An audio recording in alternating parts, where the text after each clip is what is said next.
السلام عليكم.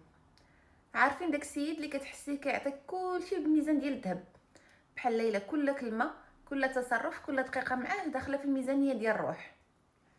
اييه لالا، غادي ندويو على الريد فلاغ ديال البخل، سقريم شحيح، ولكن ماشي غير في الفلوس.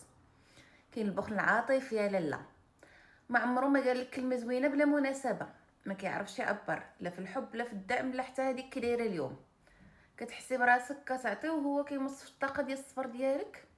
هذا راه بخل في المشاعر وكيقتل العلاقه غير بشويه.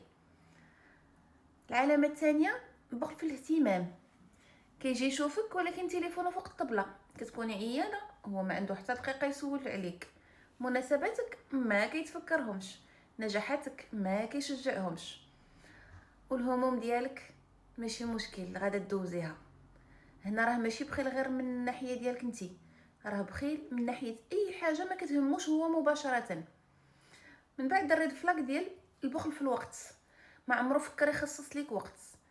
الا ما كانش فيه مصلحه المواعيد ديالكم كيلغيهم في اخر لحظه، كيتهرب من اي التزام يقدر ياخذ من وقته. وهنا بحال كيقول لك ما تستاهليش نديرك في البروغرام ديالي. والريد فلاك اللي صعيب هو البخل حتى في الكرم الانساني، ما يعطي صداقه ولا مساعده ولا نصيحه، كل شيء عنده ماشي شغلي، حتى في صحابو عائلته وجيرانه. هاد النوع اختي راه ما غادي يعطيك والو في الاوقات الصعبه، حتى دعاء الخير ما تسنيهش منه، راه غالي عليه.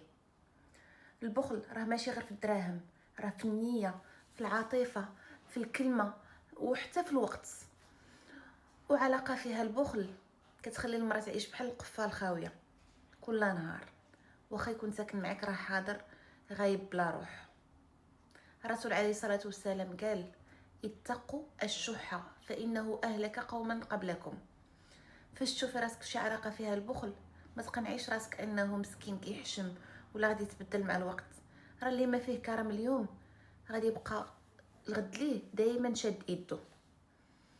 عاودي لي اختي في كومونتير شي قصه وقعت لك مع شي حد بخيل، خلي لايك وبارطاجي الصفحه ديالي. انا وفاء، وهذا كلام نسا.